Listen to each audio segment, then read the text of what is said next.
bonjour ou rebonjour pour ceux qui étaient là déjà depuis ce matin. Je me présente une nouvelle fois, je suis Michel Picot, je suis journaliste notamment sur BFM Business. On va faire un petit rendez-vous d'une petite heure, on va parler pendant trois quarts d'heure. Et après, on prendra des questions si vous êtes d'accord, peut-être un petit peu moins. L'objectif, comme on le dit depuis ce matin, et je pense dans les autres ateliers c'est un peu la même chose, c'est que vous partiez avec des idées précises, les choses qu'elles soient claires, nettes, et que vous partiez pourquoi pas avec des envies nouvelles pour développer votre business. Et là, on va aller quand même à la base, puisqu'on va s'interroger sur l'inbound marketing. Qu'est-ce que c'est?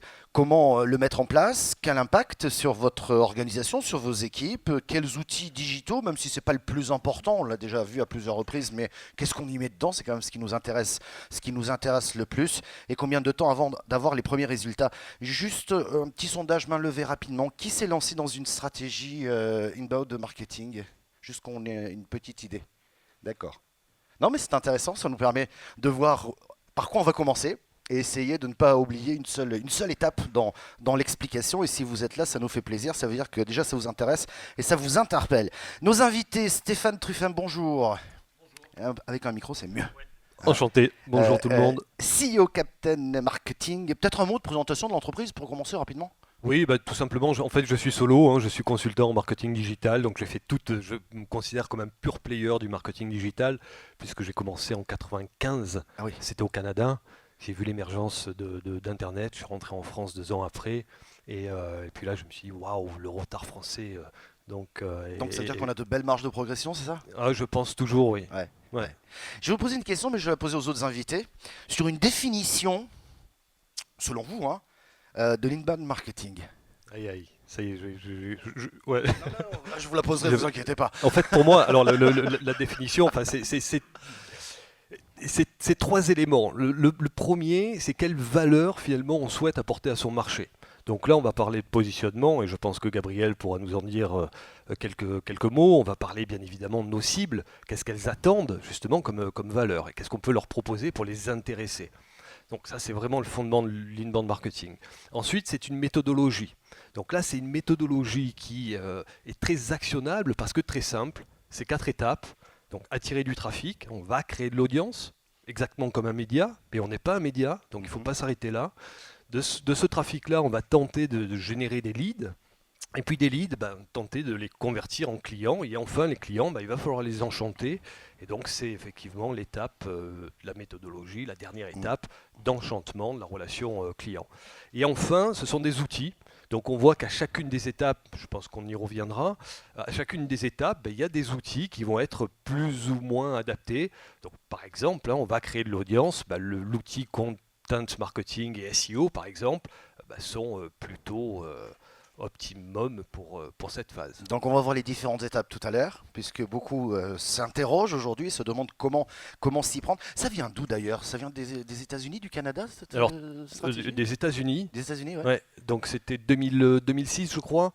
HubSpot, qui a dû très certainement s'appuyer sur les travaux de Seth Godin, qui a parlé, qui a été un des premiers à introduire la notion de permission marketing. Donc en fait, Godin nous a dit, mais arrêtez finalement d'être dans une relation très infantilisante avec vos clients. Faites des choses qui les intéressent, qui vont les interpeller, qui vont les fidéliser. Et il en a extrait cette notion d'opt-in. Donc finalement, c'est le client qui va accepter que l'entreprise prenne la parole auprès d'eux. Alors on va parler des bénéfices dans un instant, mais je vais donner la parole à Gabriel Zapiro qui est à côté de moi, qui est le président de Studio Butterfly. D'abord peut-être un petit mot sur Studio Butterfly. Après je vous poserai la question sur qui est l'inbound marketing. Donc bonjour à tous. Effectivement, donc je dirige Studio Butterfly, mais il faut toujours vivre ses passions. Donc j'ai 2 passions, l'inbound marketing, puisque j'ai écrit des bouquins là-dessus, et puis j'ai une deuxième passion, le théâtre. Donc ceux qui auraient envie un jour de voir mes pièces de théâtre, il y en a une qui se joue en ce moment à Paris, qui s'appelle Top ou Bottom, et voilà, et donc que j'ai écrite. Mais aujourd'hui je suis là pour l'inbound marketing. Alors c'est quoi pour vous? Alors pour moi c'est deux définitions très simples. La première c'est comment faire venir à soi les clients au lieu d'aller les chercher. Et la deuxième définition c'est le désir précède le besoin. Et je m'inspire toujours d'un Spinoza, Baruch Spinoza, qui a dit « Je ne désire pas les choses parce qu'elles sont belles et bonnes, c'est parce que je les désire qu'elles sont belles et bonnes. » Et pour point de départ, il va nous le dire tout à l'heure, mais en préparant son rendez-vous, vous m'avez écrit Or, le positionnement différenciateur, point de salut, inutile d'entrer en inbound marketing sans ce préalable. Donc, on va voir quelle est cette différenciation. Vous êtes déjà différent, vous écrivez des pièces de théâtre avec plein de personnages différents à l'intérieur. Donc, on va essayer de cultiver un petit peu cet aspect-là. Bonjour, rebonjour, Michel Brébion. Bonjour. Fondateur de l'agence Winbound, qui est filiale de MV Group. Peut-être un petit mot, on peut parler de l'agence puisque vous êtes l'organisateur aussi de cet événement. Exactement. Donc, nous, on est des experts en inbound marketing adossés à un groupe qui s'appelle MV Group, pour lequel on a toutes les expertises aujourd'hui pour accompagner nos clients dans le monde du digital. Et on a effectivement organisé cet événement, comme j'ai pu le dire ce matin, vraiment pour permettre au marché de mieux comprendre tous ces leviers, de se dire voilà, je suis dans un marché qui bouge, sur lequel la concurrence évolue, sur lequel j'ai du mal à me différencier. Et donc, le digital, en tous les cas, permet d'utiliser des outils, des techniques, des méthodes qui permettent du coup de percer ces marchés. Alors, même question. C'est quoi, selon vous, l'inbound marketing? C'est juste pour qu'on plante bien le décor et après on va rentrer vraiment dans les différentes étapes. Donc moi je vais être très pragmatique puisque mes deux amis ont écrit des livres sur l'inbound marketing très méthodologiques et très stratégiques.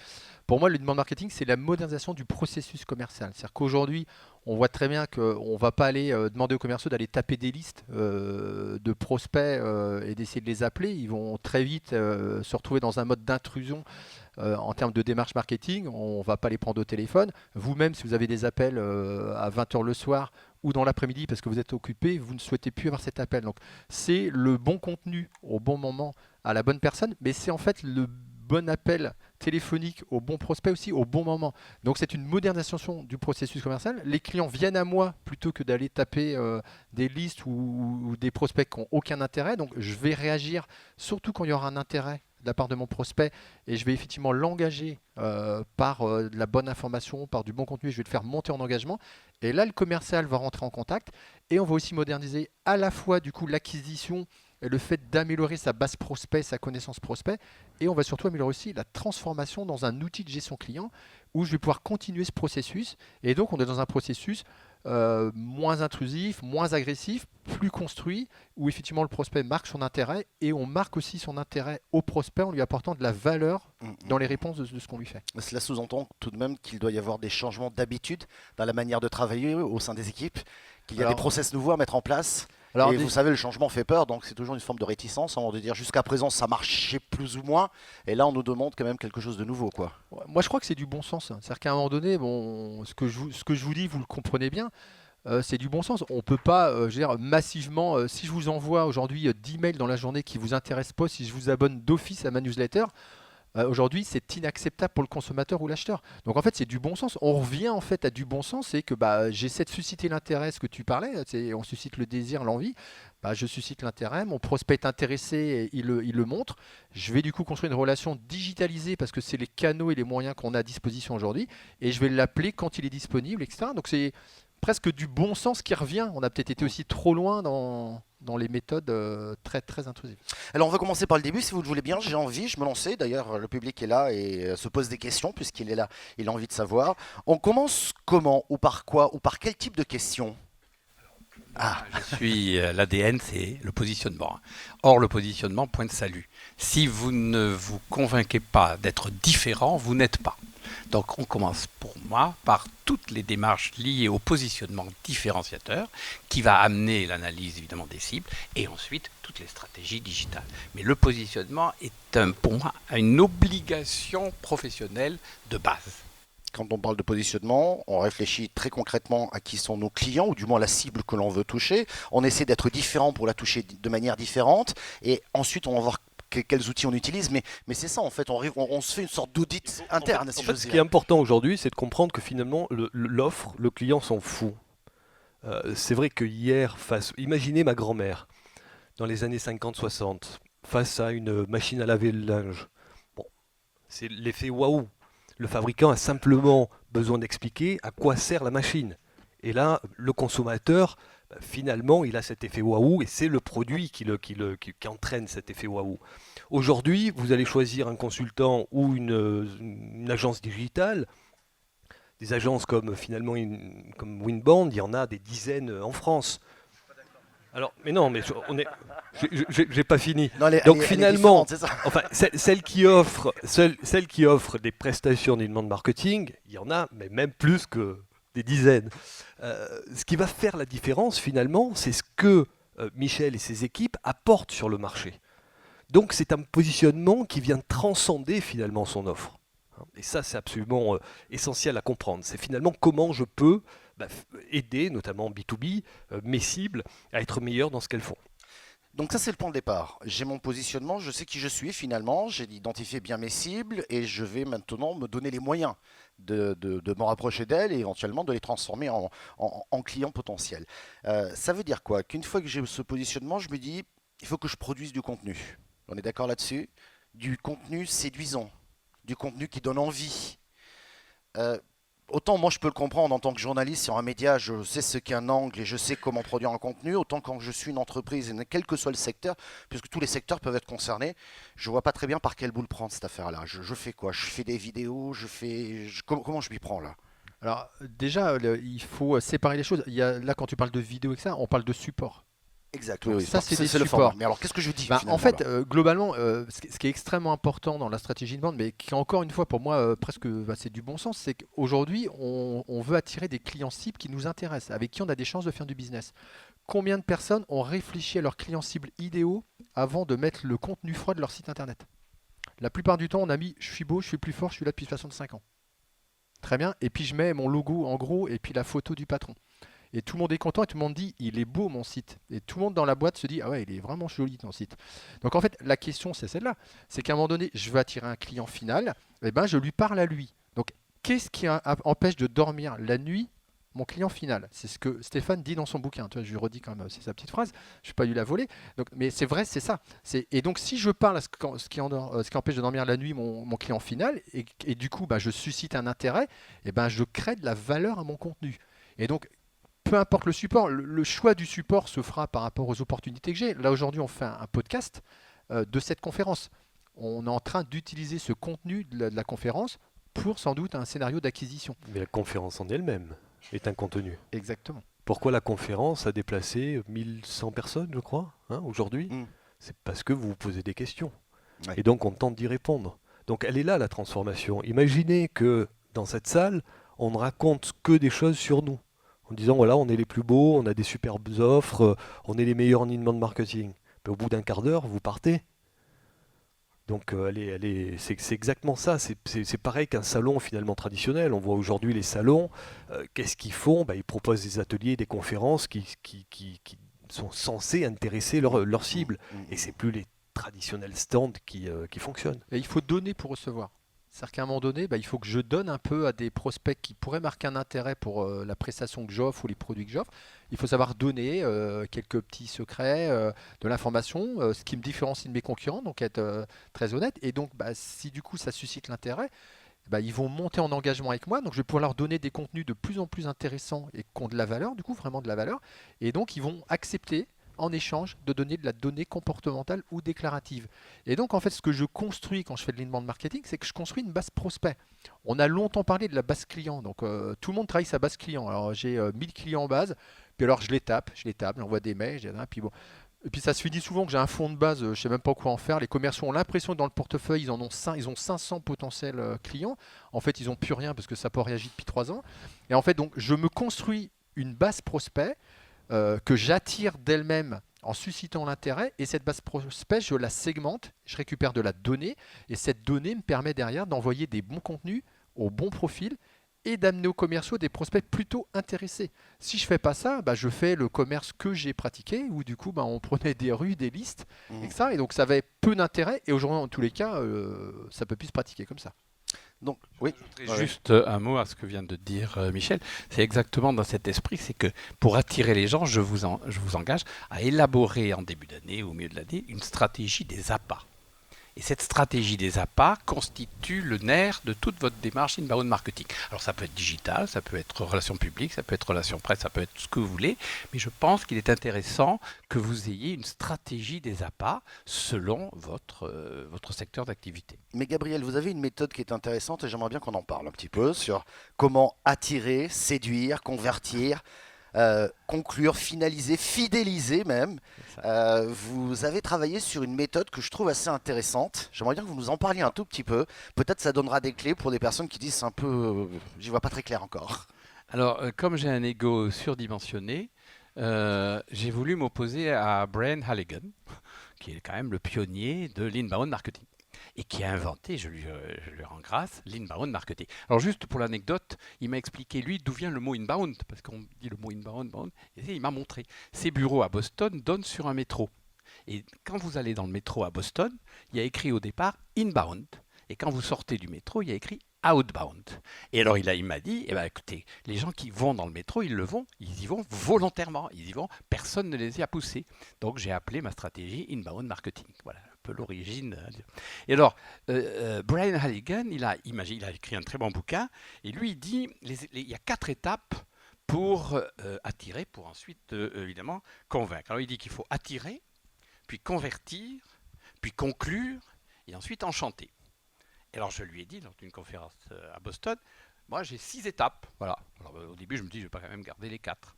Alors les miennes, c'est attirer, séduire, convertir, permettre, grâce à cette godine sur la permission, conclure et fidéliser. Et alors, la différence, quand j'ai eu un débat avec Brian Halligan, lui il disait qu'il faut convaincre pour séduire, et moi je dis qu'il faut séduire pour convaincre. Mais très concrètement, une fois qu'on s'est posé ce genre de questions, est-ce qu'on peut se trouver une autre méthode Vous m'aviez évoqué la fameuse pyramide. Alors, On peut en parler un peu parce que c'est intéressant, ça permet Oui. d'éclaircir. Alors, Mais après, je vous donnerai la parole alors- et vous compléterez. Mais ça permet d'éclaircir les idées et peut-être de vous donner une méthode pour avancer. Alors là, comme je l'ai dit avant d'aller voir mon psychologue, là c'est de la surdimension personnelle parce que je me suis rendu compte qu'il existait un type qui s'appelait Maslow et tout le monde connaît la pyramide de Maslow, mais personne ne connaît la pyramide de Shapiro. Alors je me suis dit c'est quand même bête. Alors je me suis dit mais qu'est-ce que je dois faire pour précéder la pyramide de Maslow. Alors j'ai imaginé dans mon dernier bouquin, la pyramide de Shapiro, c'est la pyramide des désirs. C'est-à-dire le désir précède les besoins. Alors Maslow, il a inventé 5 besoins. Alors évidemment, un peu de manière machiavélique, j'ai inventé les 5 désirs. Et alors pour attirer les gens, je vous propose de commencer par le désir d'inattendu. Quand les gens se baladent sur Internet, il faut qu'il y ait un élément qui les excite. Ensuite, un désir d'émotion, bien avant la raison. Troisièmement, un désir de partage, parce que les gens ont envie de partager quand ils ont une information qui les séduit. Ensuite, un désir d'appartenance, c'est-à-dire qu'on a envie de faire partie d'une communauté, d'un club, etc. Pour terminer, bon, je dirais c'est un peu habituel, le désir de valorisation de soi. Donc si vous, à mon sens, vous adoptez ces 5 niveaux de désir, donc la pyramide des désirs, vous précédez la pyramide des besoins et vous attirez davantage le prospect. Donc voilà, j'espère que ça vous a un peu éclairé sur le contenu et ce que vous devez produire. Peut-être un commentaire sur ce que Stéphane. Bah, écoutez, moi je suis plus dans la pédagogie, notamment B2B, que le désir. C'est une notion qui me semble plus actionnable. Donc oui, partir des points de douleur, de véritablement ce qui empêche vos cibles de dormir et apporter une réponse très concrète à ces problématiques. Et là, vous verrez nécessairement une audience se créer, une audience se fidéliser, une audience se convertir. Donc je suis plus dans la pédagogie. Bon, j'ai assisté, comme vous certainement, à la conf de Rand. C'est un personnage que j'adore parce qu'il est dans cette pédagogie et il arrive effectivement à expliquer parfois des concepts très complexes de manière très simple. Et c'est, je pense, la base aujourd'hui de l'inbound marketing, dans tous les cas en B2B. Alors en B2C, c'est vrai que je rejoindrai plus aisément le désir. Ouais. C'est une autre différence, mais voilà. J'aimerais on soit concret. Voilà pour le décor, voilà pour l'avancée. Peut-être il serait intéressant Si on parle toujours de ces contenus sous quelle forme? Est-ce qu'il y a des formes tendances? On dit souvent qu'il faut faire des vidéos, mais est-ce que là, Michel disait à l'instant que nous faisons un podcast actuellement, est-ce qu'il faut faire des webinaires? Est-ce qu'il faut faire, j'en sais, enfin, webinaire vidéo pour le moment, la limite est un peu. Est-ce qu'il faut faire de l'écrit? Est-ce qu'il faut faire un livre blanc? Quels outils sont tendances et permettent d'atteindre son objectif plus rapidement? Quel format, pardon? Il faut tout faire. Il faut tout faire, il faut tester. Bon, je pense que l'écrit, de toutes les manières, reste quand même absolument incontournable. Après, aujourd'hui, on voit par exemple les podcasts qui émergent en force. Donc, il faut les tester. Il faut les tester par rapport à son audience, voir si effectivement ça plaît, ça mord. Et si c'est le cas, poursuivre. Et si c'est pas le cas, tenter d'autres coups. Donc ça, c'est important d'avoir de l'agilité. Ça veut dire qu'il faut tester, quoi. Il faut se tromper. tester.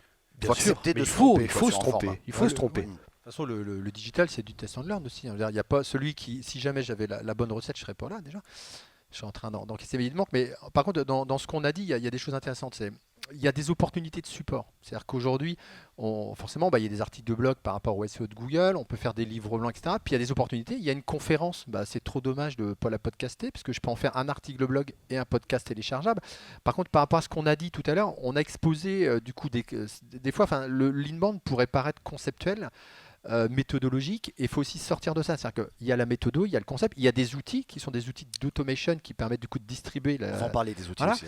Mais en fait, ce qui est important, c'est que c'est concret. C'est que je vais bien générer des opportunités commerciales par la valeur que j'ai créée. Donc j'ai des gens qui remplissent des formulaires et qui disent j'ai un intérêt du coup pour ce que vous faites. Et ces gens-là vont grandir par le contenu, ils vont avoir un certain score, ils vont être appelés par les commerciaux, et les commerciaux vont aussi avoir dans la mallette des outils pour compléter leur argumentation, et ils vont vendre.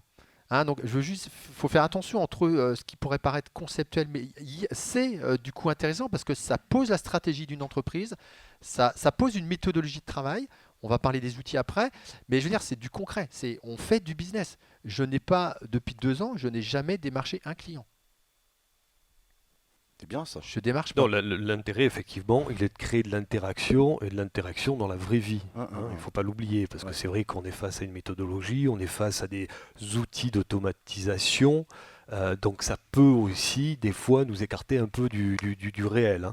Donc, d'ailleurs, c'est une des tendances, le conversationnel a été remis au goût du jour, justement, pour contrer un peu cet écueil. Bon, pour revenir quand même au contenu, ce qui est très très important, c'est d'une part de se doter de la data pour voir ce qui fonctionne, à quel niveau de maturité également ça fonctionne, et puis également penser à réutiliser vos contenus. Donc là, effectivement, la conférence va être transformée, pourquoi pas en vidéo, va être transformée en podcast, donc c'est exactement ce qu'il faut faire. J'écris un livre blanc qui va faire, on va dire 30 pages. Je peux en faire un article. Vous en faites une dizaine, une quinzaine d'articles de blog qui eux-mêmes vont être découpés en une dizaine chacun de snacking contents pour alimenter sa présence sur les médias sociaux. Et tout ça, vous allez le pousser auprès de vos collaborateurs et bien évidemment auprès de vos commerciaux pour qu'ils puissent s'inscrire dans cette logique de contenu et alimenter leur profil sur LinkedIn ou Twitter. C'est intéressant ce que vous dites parce que ça veut dire qu'il ne faut pas qu'une entreprise se transforme en rédaction. C'est-à-dire qu'elle fournisse en permanence des contenus alors qu'un seul et même contenu, je dirais... quinzaine, voire mensuel, on peut le décliner, on peut le découper et on peut le faire vivre différemment, quoi.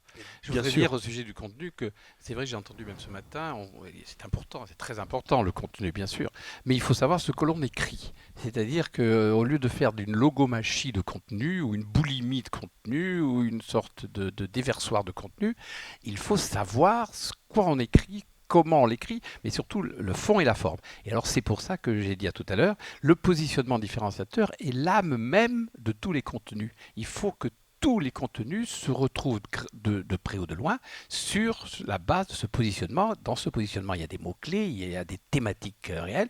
Et ce matin, quelqu'un a dit, j'avais 4 ou 5 thèmes sur lesquels j'ai approfondi avec toute une série d'outils et de ricochets. Mais justement, ces thèmes sont issus du positionnement différenciateur. Ouais, c'est absolument essentiel. Sinon, on va reproduire finalement des contenus qui existent par ailleurs et on rajoute quelque part du bruit au bruit. hein. Donc c'est vraiment là, pour le coup, on se retrouve sur l'aspect positionnement, va effectivement impacter sa manière d'écrire, sa manière de prendre la parole et d'aider finalement son audience à progresser. Donc, dans cette démarche, si j'ai bien compris au début, je trouve mon positionnement avec la différence qui m'appartient. À partir de là, je connais mieux ma cible, mes prospects éventuels. Donc, je vais travailler des contenus adaptés. Quant à la forme, on peut tester un peu tout ce qu'on veut. Vaut mieux, à la limite, un bon texte qu'une vidéo très mal filmée dans laquelle on n'entend rien. Hein, parce que c'est bien beau ça, mais si on n'a pas de micro, c'est une catastrophe en termes de rendu. Mais l'idée, c'est quand même de transmettre le plus possible. Alors maintenant, une fois qu'on a fait ces contenus, il faut les diffuser. Alors ce matin, Rand Fishkin nous a un peu refroidi quand même sur les réseaux sociaux. On s'est posé la question. Moi-même, j'ai dit, j'ai pris un casque un peu pour être sûr, je comprenais bien. Alors la question que je me pose, c'est aujourd'hui, réseaux sociaux, oui, on ne peut pas s'en passer, mais peut-être différemment pour propulser un contenu qui, si je suis son raisonnement de ce matin, est hébergé chez moi. On est dans cette logique-là aujourd'hui. On n'a plus besoin de faire que de la viralité ou du bruit sur les réseaux sociaux. En fait, ce qui est important, ce qu'il faut comprendre, c'est que dans ce qu'on va mettre en place sur les bandes marketing, on va éviter les contenus orphelins. C'est-à-dire qu'aujourd'hui, je suis ici, j'ai créé un contenu, par exemple, sur une bande marketing France. Je le publie sur LinkedIn. Ça va créer une forme d'audience. Il y a des gens qui vont liker, qui vont dire c'est sympa. Bon, on va dire que j'ai 2000 vues. Bon, ça flatte mon ego, à part qu'il ne va rien se passer derrière. Donc, un contenu qui est pas orphelin, c'est un contenu qui est dans mon blog. Ces contenus sont liés entre eux pour justement engager mes prospects, parce que derrière, il y a une mécanique de scénario d'engagement. Donc, j'ai une vraie réflexion. J'ai construit mes clients cibles idéaux, ce qu'on appelle chez nous les personas. Du coup, je sais ce qui les empêche de dormir la nuit. J'écris pour eux. Ils viennent sur le site ou ils vont sur les réseaux sociaux lire ces contenus. Et ces contenus sont par des boutons d'action, des petits boutons où on peut réagir pour le lire, pour aller plus loin, pour lire un contenu complémentaire. J'évite que les contenus soient orphelins et donc quelque part, je viens faire de l'acquisition de prospects. C'est-à-dire que mon site internet avec le SEO, avec le référencement naturel, le référencement payant et tout ce que je peux mener comme action, y compris le fait si je fais un salon et que je renvoie les gens sur mon site, j'amène de l'audience. Et les réseaux sociaux, pareil, vont amener de l'audience sur mon site et je vais les amener à lire mes contenus, mais je veux surtout les engager parce que je vais récupérer moi de la donnée déclarative et comportementale pour construire ma base prospect et pouvoir après avoir une vraie politique d'acquisition. Steven. L'acquisition, c'est le Ouais. mot-clé. Ouais. Ce qui veut dire par exemple que j'ai un article, cette conférence, je mets un extrait sur LinkedIn, c'est un exemple. Et ensuite, j'envoie immédiatement sur le site de l'agence où là, le prospect ou du moins la personne intéressée, puisqu'on n'en est que là, va pouvoir découvrir tout un univers dont l'objectif ensuite est de le transformer. L'idée du contenu, elle est effectivement d'attirer, ensuite d'intéresser. Donc, in fine, on va chercher grâce à du contenu, soit avoir de l'entrant, donc une demande entrante, tout simplement, quelqu'un qui nous appelle ou qui nous envoie un email ou une demande sur LinkedIn, soit qui nous permettent de le contacter.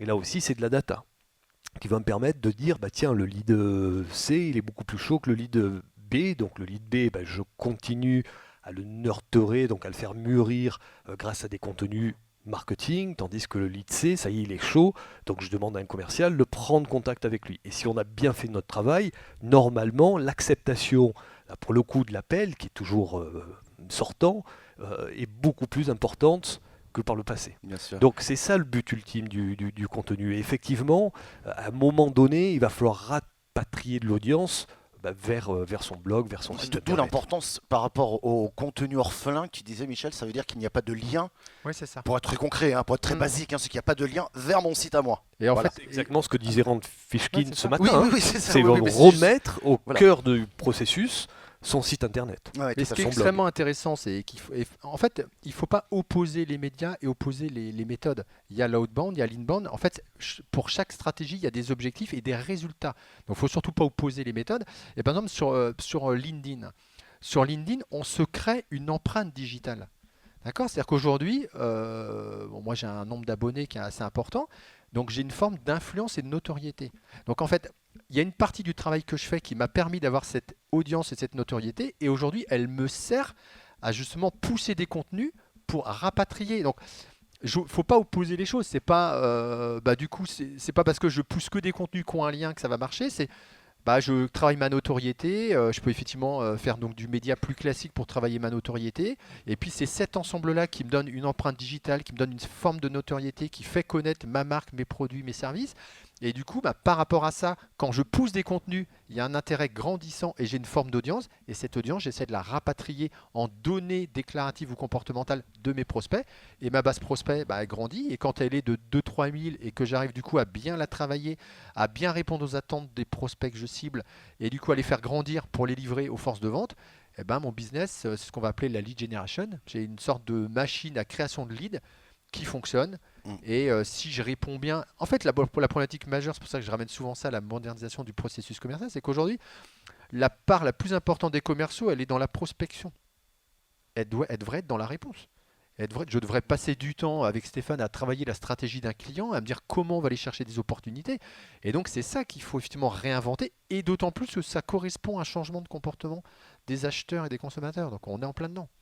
Il reste 2 points à évoquer. On l'évoquait au tout début, c'est les équipes, l'organisation, ce qu'il faut le produire, ce contenu. On va parler bien entendu des bénéfices. Après, on prendra quelques questions. Juste une petite parenthèse pour rebondir encore sur la conférence de ce matin.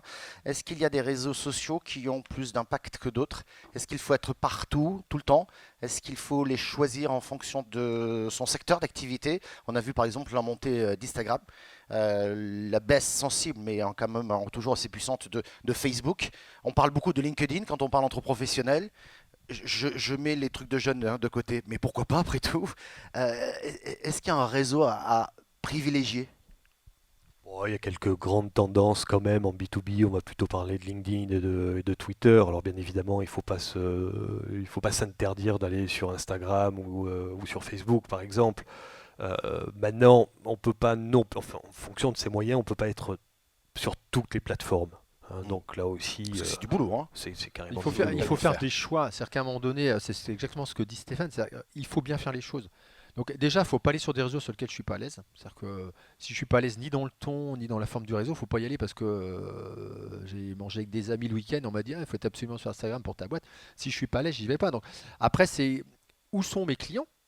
C'est tout simple, c'est du bon sens. Si mes clients sont LinkedIn, j'ai plutôt intérêt de privilégier LinkedIn et après, autant bien le faire que de se démultiplier sur plein de réseaux et puis à la limite d'envoyer tout ce que j'ai. Donc c'est bien de faire quelques recherches aussi pour savoir où est-ce qu'ils sont, où est-ce qu'on peut les cibler Exactement, mais ça c'est ce qu'on va construire dans les personas. Quand on va construire les clients cibles idéaux, on va regarder quelles sont leurs pratiques pour justement aussi avoir une politique de social media très adaptée. Ouais. Gabriel? Ce que je voudrais rajouter, c'est que là on parle du fond et c'est absolument essentiel, mais je voudrais aussi parler de la forme. C'est Victor Hugo qui disait la forme c'est le fond qui remonte à la surface. Eh bien, il a tout à fait raison. C'est-à-dire que la forme peut aussi être un élément de réflexion pour le choix des réseaux. Et je voudrais me permettre de vous donner ce que moi j'ai appelé les 4 valeurs du désir. C'est-à-dire comment écrire, quelle est la forme de l'écriture, comment attirer selon les cibles. Alors les 4 valeurs du désir que je vous soumets, c'est pratiquer l'humour, créer l'intrigue, provoquer l'inattendu et susciter la séduction. Et rappelez-vous, j'ai dit au départ, pratiquer l'humour. C'est vraiment une valeur qui n'est pas très universelle. Je crois que j'ai vu le même truc sur Mythique, non? Mais je suis pas sûr.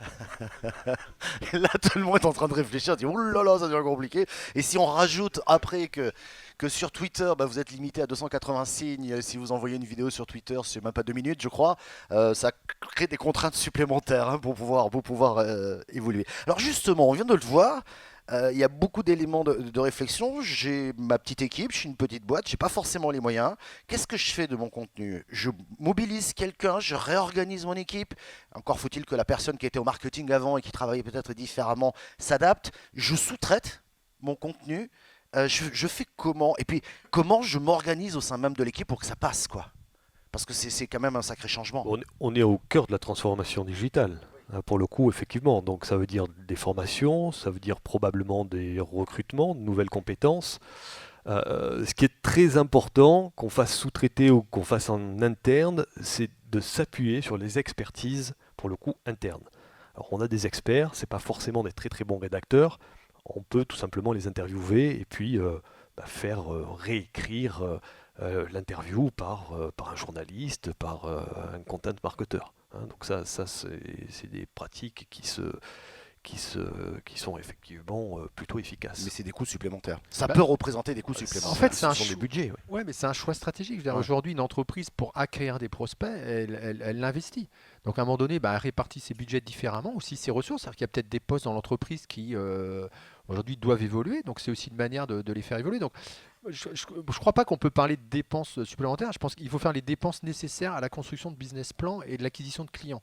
Donc, pour toute entreprise, ça fait partie d'un schéma et d'un modèle économique. Maintenant, bah, on réoriente les ressources. Il y a des budgets qu'on mettait à un endroit, on les met autre part. Voilà, mais c'est accessible. Et si c'est bien fait, bah, ça mène tout de suite du business. Donc, Alors justement, on va parler du ROI puisque c'est un investissement. Il faut combien de temps? Tout de suite, je suis pas très sûr. Faut produire pendant combien de temps? Je dirais qu'à partir d'un trimestre, 3 mois, on commence déjà à obtenir des résultats, hein. Donc c'est pas nécessairement très très très long. Ce qui est important après, c'est d'arriver à durer sur le long terme.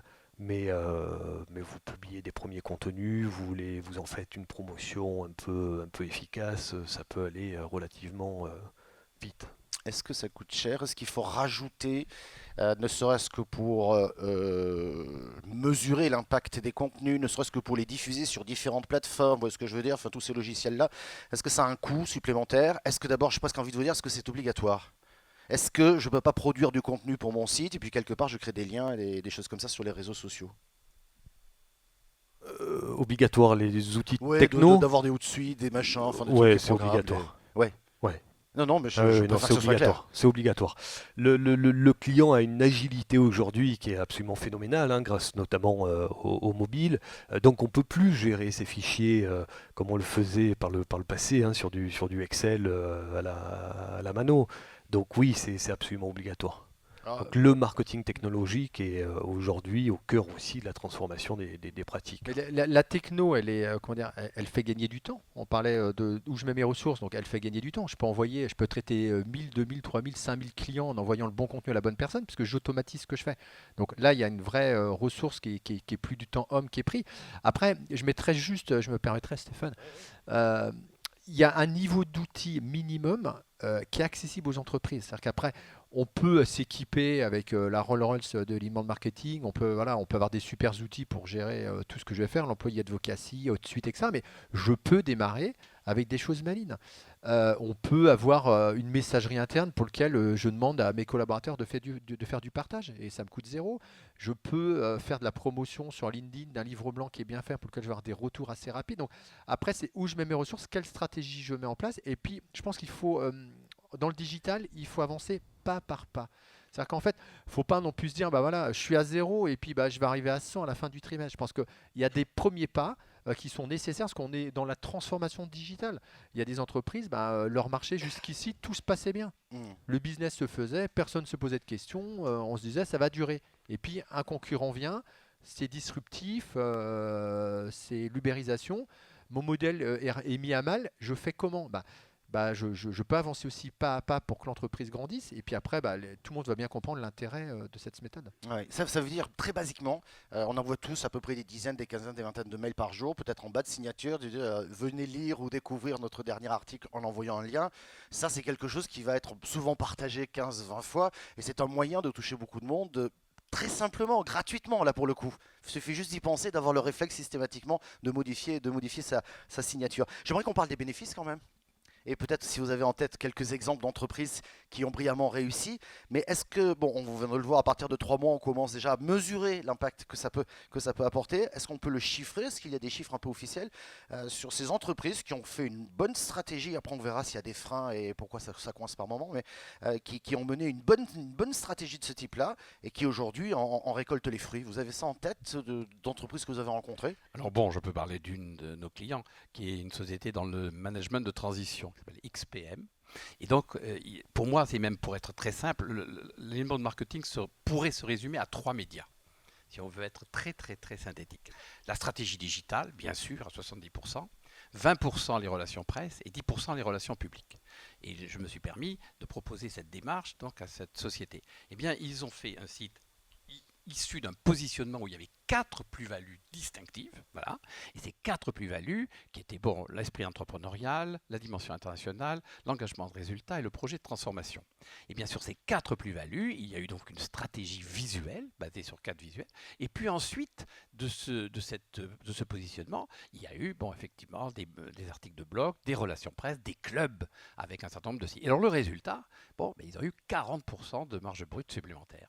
Alors je pense que c'est dû vraiment à l'inbound marketing, parce qu'ils ont transformé le côté push, ils vont essayer de promouvoir les managers de transition auprès de boîtes, parce qu'ils ont eu les 2 cibles les plus prioritaires, les managers de transition qui sont venus à eux, et les clients qui sont venus à eux. Voilà.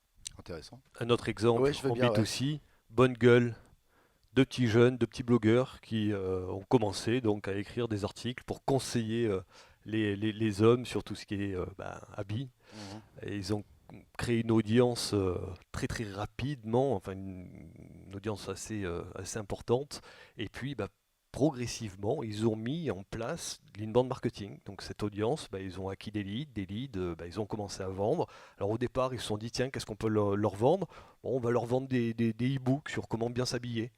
Puis les e-books sont partis. Ils ont vu qu'ils commençaient à générer un chiffre d'affaires avec les e-books. Puis après, ils se sont dit, quand même, les e-books, c'est un peu dommage. On devrait les distribuer gratuitement, faire encore plus de leads et finalement vendre de la fringue, puisqu'on parle de la fringue. Et aujourd'hui, ils ont ouvert leur premier magasin dans le Marais.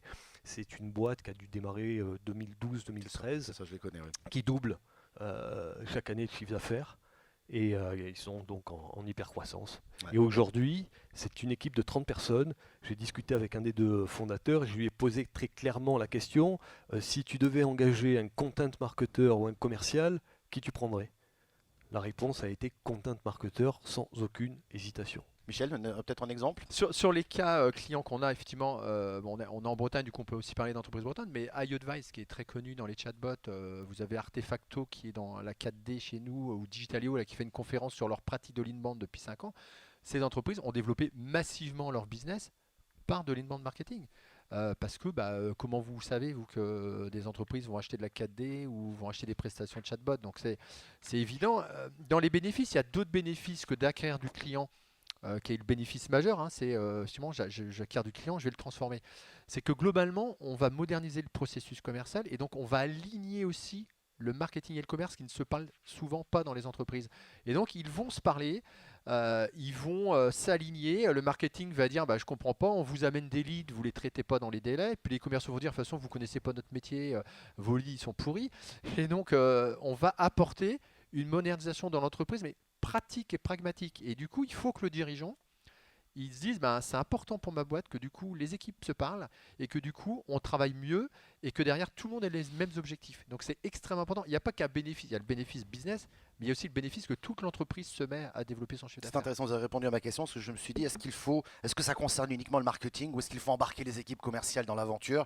Je crois qu'il faut embarquer tout le monde en fait. Embarquer tout le monde. Pour créer de la valeur, à un moment donné, il faut embarquer les dirigeants, bien évidemment, Ouais. les commerciaux, les marketeurs, les communicants, les RH, le support.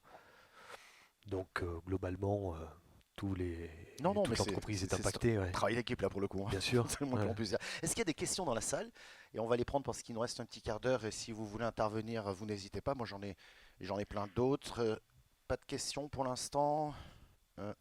Si, Inver se lève devant moi. Non, c'est pas une question, c'est vous féliciter. Vous êtes les nouveaux docteurs de la relation et du bien-être finalement. Puisque vous traitez les souffrances. Vous parlez que de souffrance sans arrêt. Donc bravo les docteurs. Ah bah voilà. Merci. Voilà qui est dit. Vous voulez qu'on revienne sur des points précis pour... Ouais, on va vous amener le micro là. Merci. Alors, moi je connais un petit peu le sujet au travers de quelques-uns d'entre vous, mais est-ce que vous pouvez nous dire un petit peu quel est le lien qui est assez proche avec l'inbound sale derrière, qui est à mon avis la brique qui vient juste après, et pour autant très stratégique dans la continuité du sujet? Alors du coup, c'est vrai, vous avez raison, ce qui est extrêmement important, c'est la partie sales. C'est-à-dire qu'aujourd'hui, on peut générer des leads, donc on peut mettre des moyens très importants sur le content marketing, sur l'équipe marketing, ce qui arrive souvent dans des entreprises, et puis du coup, on génère des prospects. Est-ce qu'ils sont bien qualifiés pour les sales? C'est une vraie question, d'où l'intérêt des échanges entre marketing et commerce pour s'assurer que ce qui arrive aux sales soit de qualité, parce que là, autrement, c'est toute la chaîne de valeur qui s'écroule. Et après, le sales il doit aujourd'hui transformer différemment ses opportunités. Des fois, je parle souvent des vendeurs des années 80. C'est pas très sympa, mais on sait que les vendeurs des années 80, quand vous alliez acheter une voiture, ça va vous dire quelque chose. Pour ceux qui sont jeunes comme moi, c'est que du coup, on vous faisait l'article complet de la voiture. Ça dure 2 heures. Il vous montre la roue de secours, le frein à main, il descend la vitre, tout ça. Enfin, vous voyez tout. Aujourd'hui, le commercial 3.0, il doit être intelligent. Il doit avoir compris la data qu'il a récupérée. Il doit comprendre les scénarios qui ont été mis à ses dispositions et il doit être dans un processus de continuité de l'action commerciale. Donc il doit continuer à envoyer un contenu de qualité complémentaire et surtout pas un contenu déjà envoyé à son prospect. Et il doit lui faciliter la prise de rendez-vous par un lien direct. Il doit gérer ce contact dans des étapes de vente de sa GRC, parce qu'aujourd'hui les outils de gestion commerciale se sont modernisés. Ils sont beaucoup plus intuitifs que ce qu'on a connu il y a quelques années. Où déjà dès qu'il fallait remplir les contacts, tout le monde partait en courant. Donc c'est comme ça qu'il doit travailler le commercial 3.0. Et il y a un enjeu majeur de demain pour moi qui se dessine là, c'est la continuité de l'action commerciale. C'est-à-dire qu'aujourd'hui, le particulier, le consommateur, l'acheteur multiplie les points de contact. Je ne vous cache pas que c'est difficile. J'ai tous les jours des prospects qui me contactent par SMS, par téléphone, sur Facebook, sur LinkedIn. Il attend le même niveau de service quel que soit le point de contact. Et c'est pas facile. Et donc il y a des enjeux majeurs, c'est que le commercial 3.0 doit récupérer la donnée, la qualifier, aider le marketing à mieux faire, et puis vraiment appeler le client au bon moment, dans sa bonne séquence, avec de l'information construite, et passer la majorité de son temps à construire une proposition de collaboration et plus une proposition commerciale. Et il devra travailler demain sur la continuité de tous les canaux qu'il a dans les mains, parce que demain ils vont fusionner les messageries de Messenger, etc. Ça va encore s'amplifier. Je me suis permis d'écrire un article et je voudrais vous citer le titre. Le vendeur de chasseur doit devenir gibier. Vous pourrez le lire. C'est exactement l'inbound sales. Est-ce qu'il y a une autre question ou un autre commentaire? Il nous reste quelques minutes encore. Moi, j'ai quand même 2-3 petites questions. Quels sont les principaux freins, c'est bien de les connaître, qui pourraient conduire à l'échec d'une stratégie de ce type-là? Quelles sont les erreurs à ne pas commettre pour reformuler ma question? Bon, il faut partir du positionnement. Si on loupe son positionnement, ça va être difficile. Il faut partir de ses personas, là aussi. Si on les loupe, on se trompe de cible, donc difficile. Et puis après, la qualité du contenu, encore une fois, la valeur qu'on va finalement distribuer sur son marché. Oui, Michel. Je pense aussi qu'il faut, comment dire, il faut que la direction générale, que ça soit un projet porté. Et il faut aussi former les équipes. C'est-à-dire qu'aujourd'hui, le niveau de maturité dans le numérique, elle est très différente d'une entreprise à une autre. Il y a des entreprises qui, comme je le disais tout à l'heure, sont un peu traditionnelles. Il ne faut pas qu'elles aient peur d'aller vers une nouvelle manière d'aborder et d'attirer le client.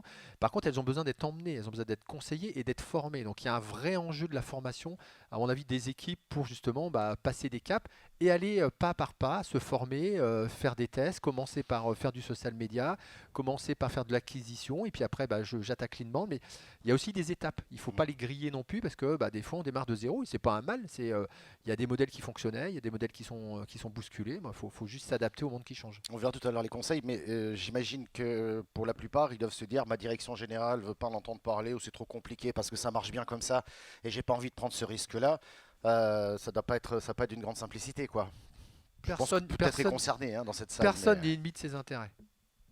Un commercial n'est pas ennemi de ses intérêts quand il a compris qu'au lieu d'aller se taper des portes et puis de se faire renvoyer à chaque fois, il a des leads qui viennent tout seul, il comprend. Et puis quand la direction générale comprend qu'effectivement son investissement est efficace et qu'elle va générer du chiffre d'affaires, elle peut même calculer, nous dans nos modèles, on peut même calculer le coût contact d'une acquisition d'un prospect et se dire si j'investis tant, je vais récupérer tant. Donc à un moment donné, la modélisation de l'économie digitale, elle existe aussi et elle permet d'avoir des axes de croissance, des investissements à faire. Donc ça peut être intéressant.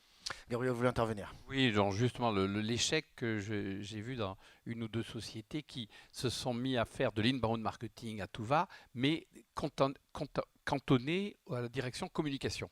Et comme l'a dit monsieur, c'est obligatoire d'y associer le marketing, la vente et la direction générale. Et si vous n'associez pas ces 4 pôles, vous pouvez avoir un échec. Des questions? Des réactions? Oui, une main qui se lève au fond. On vous rapproche le micro. Oui, Bonjour, je souscris juste à ce qui vient d'être dit à l'instant sur effectivement que c'est pas juste un outil, un nouvel outil de communication miracle qui permet de vendre n'importe quoi à n'importe qui, mais j'aime bien l'idée justement que ça transcende, ça traverse toute l'entreprise et que ça impacte le produit. Et en tant que client, je trouve que c'est très bien. L'exemple de Bonne Gueule tout à l'heure, pour moi, il me parle complètement. Je porte leurs chaussures actuellement. Et pourquoi ça fonctionne? C'est parce que en fait, il y a de la transparence. On explique d'où vient le produit, qu'est-ce que c'est. Le client a envie de savoir ça. Il comprend complètement et ça n'a pas juste impacté notre façon de parler à l'entreprise.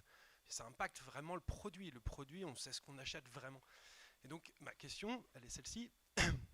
Est-ce que ce inbound marketing, il n'oblige pas l'entreprise à concevoir aussi différemment les produits qu'il vend pour qu'ils soient vraiment... Je dirais, de mon point de vue, c'est que ça vous entraîne obligatoirement, que vous soyez consultant, agence ou la société, à pratiquer la co-création. Et on rentre dans une dialectique de partage et non plus de, bon, ça c'est un peu snobinard, au lieu d'être dans le top-down, on est dans le bottom-up, comme on dit, mais justement, ça exige qu'il y ait une co-création. Donc c'est un changement de paradigme, c'est un changement de mentalité dans les rapports entre les consultants, la société, les agences, etc. Ouais, et puis ça vous oblige à avoir des bons produits. Aujourd'hui, un produit qui n'est pas bon, quelque part, vous aurez beau faire la plus belle des stratégies inbound marketing, vous n'en vendrez pas. Hein. Donc ça, c'est déjà un préalable absolument nécessaire. Après, encore une fois, ce qui est important, c'est plus finalement tellement le produit, hein, on estime qu'il est bon, c'est la manière dont vous allez le vendre. Et c'est là où l'inbound marketing est vraiment intéressante parce qu'elle propose justement une méthodologie un peu nouvelle et qui convient parfaitement aux nouveaux clients consommateurs. Et après, je rejoins Gabriel, effectivement, en se rapprochant comme ça de ses clients, ben, on va forcément innover, tout simplement. Mais c'est intéressant de parler de produits parce que vous évoquiez à l'instant les nouveaux modes de consommation. Le nouveau consommateur, lui aussi, attend autre chose. Et peut-être qu'un produit co-construit, on a le retour du Made in France. Et en plus, ici en Bretagne, vous êtes bien placé avec les produits de Bretagne. Non, mais c'est vrai, c'est vrai. Ça veut dire qu'il y a aussi une autre approche du mode de consommation, d'où l'importance aussi d'adapter et les contenus et certainement également les produits. Michel. Je crois qu'en fait, en résumé, il faut donner aujourd'hui envie d'acheter et changer notre modèle qui était avant de vendre. On voulait vendre à tout prix nos produits. Maintenant, on doit donner envie d'acheter aux consommateurs. Ouais, ça change effectivement l'approche. On prend une toute dernière question et après on fera un petit tour et il y a une main qui se lève et on vous amène le micro tout de suite. Oui, bonjour. C'est plus un peu un retour d'expérience par rapport à ce que nous faisons nous, au sein de notre entreprise où nous fabriquons du matériel pour artistes. Et il y a un aspect que vous n'avez pas tellement évoqué, c'est que maintenant le contenu peut être créé par l'entreprise qui va donc créer des e-books ou des livres blancs. Mais ce qui est très intéressant, c'est les commentaires qui sont générés par les, par les gens qui vont sur les réseaux sociaux pouvoir interagir. Et ces commentaires ont une crédibilité incroyable et une force, c'est beaucoup plus fort que quand c'est vous-même, en tant qu'entreprise, qui dites que vous avez un très beau produit. Excusez-moi. Et je crois que c'est là toute la richesse, enfin c'est une facette très importante de la richesse de l'inbound marketing. Je ne sais pas ce que vous en pensez. C'est le but ultime. C'est effectivement que le contenu, in fine, soit créé par votre audience et par vos clients. Donc c'est vraiment l'étape enchantée. Hein. Donc c'est la dernière étape de la méthodologie. Cette étape-là vise justement à ce que le client soit déjà satisfait de son acquisition, hein, de son achat, et en plus on parle positivement auprès de son réseau, alors que ce soit physique ou bien évidemment sur les réseaux sociaux. À l'opposé, pour rebondir sur cette question, on pourrait imaginer qu'une entreprise ait peur du mauvais commentaire. On peut imaginer, oui. Oui, non, mais voilà, parce qu'après, comment je gère un mauvais commentaire? Il y a beaucoup de gens qui se sentent perdus dans ce genre de choses. Voilà. Après, si c'est objectif, ça veut dire qu'il y a un problème à résoudre, donc il faut s'attacher à le résoudre. Si c'est pas objectif, il faut y répondre, il faut comprendre pourquoi finalement la personne en face était énervée et a publié, a posté un commentaire négatif. Bon, pense que c'est pas. Dans tous les cas de figure, à moins que ce soit totalement insultant, vaut mieux répondre quand même d'une manière bien ou d'une sûr, autre pour bien sûr. éteindre très vite. Répondre et agir. Ouais, Hein, ouais. encore une fois, si c'est objectif, c'est qu'il y a probablement un problème dans nos processus ou un problème de fabrication, enfin peu importe. Et donc là, il faut absolument régler le problème. Ouais. Il nous reste 4 minutes, j'aimerais connaître votre conseil, ce qu'on va retenir, ce que vous diriez aux personnes qui ont envie d'y aller, qu'on a éclairé peut-être un peu. Qu'est-ce que vous leur diriez pour franchir le pas et commencer à se mettre en ordre de marche vers cette stratégie marketing? Qui commence? Mon conseil, c'est commencer par un pilote, donc quelque chose qui soit finalement très précis, probablement un persona, une offre. Donc commencez petit, faites très très attention à la data. Hein, donc faites en sorte de pouvoir récupérer cette data et notamment la data comportementale. Organisez-vous dès le démarrage avec les commerciaux pour pas qu'il y ait de cassure finalement dans le processus. Et puis après, aller évangéliser au sein de votre entreprise, aller onboarder le codir, c'est absolument essentiel hein, que les dirigeants soient aussi convaincus de la démarche. Et puis ensuite, vous obtiendrez les budgets pour aller déployer à plus grande envergure. Et n'hésitez pas, d'après ce que j'ai compris, d'y aller étape par étape et à tester et à imaginer et à se différencier aussi en osant des choses. Michel. Alors il y a une solution qui fonctionne bien, qu'on met en place, c'est ce que j'ai appelé le workshop, l'atelier. C'est extrêmement intéressant de faire un petit atelier d'une demi-journée par exemple et de mettre du coup toutes les parties prenantes de l'entreprise et de poser le sujet déjà. Alors bien évidemment, il faut regarder un peu avant ce qu'est la stratégie et faire une sorte de pré-bilan, mais de se poser tous ensemble en se disant voilà la pratique aujourd'hui, voilà comment les commerciaux relancent les contacts qu'ils ont, voilà comment le marketing travaille, voilà les outils de l'entreprise. L'outil, elle a déjà fait des choix informatiques. Bon, il y a des blocages, etc. Et de poser très clairement la situation de l'entreprise avec une forme de petit audit et du coup de se dire voilà, est-ce que du coup la stratégie là, telle qu'on l'aperçoit, elle serait bonne? Et du coup, on sort souvent de cette réunion-là avec des réponses qui ont été co-construites et on se dit, mais oui, tiens, c'est vrai. Et ben déjà, on pourrait déjà faire cette première étape, ce que disait Stéphane. Mais j'aime bien ce côté collectif, collaboratif. Il faut un peu s'immerger. Nous, on a un regard extérieur. Le regard extérieur, des fois, on n'est pas les sachants. Mais des fois, l'entreprise et nous-mêmes, les entrepreneurs, on est pris dans notre modèle, on avance. Et puis on voit plus, il y a des choses qu'on ne voit plus. Puis rien que le regard extérieur, un petit effet miroir, on se dit mais ouais, mais si, on a de la valeur là-dessus. On parle pas de ce produit-là. Puis oui, c'est vrai que notre positionnement, il pourrait être différent. Et puis des fois, je vais dans des entreprises, on dit ouais, mais ça va être compliqué d'écrire. Et puis ils disent bah oui, mais tiens, il y en a deux. Pourtant, ils ont plein d'idées. En prenant leurs idées, on peut en faire un article, etc. Donc, on trouve collectivement assez facilement, en tous les cas, à réorienter une stratégie digitale aujourd'hui. Ouais. Gabriel? J'aime bien toujours les citations. Je voudrais vous citer celle de Léon Blum, voyez, qui disait dans la vie où on se répète, où on change de parti. Donc moi, je vais me répéter. Alors je crois que le premier conseil, et je reprends ce que dit Michel, faites un workshop avec des gens de l'entreprise et des gens extérieurs sur la stratégie de positionnement. Tout simplement pour passer de l'indifférence à la différence. Alors pour moi, il y a 3 étapes. Il y a donc cette stratégie de positionnement qui est le préalable, la stratégie ensuite média avec la stratégie digitale comme un élément clé, et ensuite il y a au niveau de la forme de vous trouver une personnalité par le ton, le style et le caractère. Eh bien, merci. On devait terminer à 15h, il est 14h59, je suis désolé. Mais merci de votre attention, passez une belle après-midi. Merci beaucoup.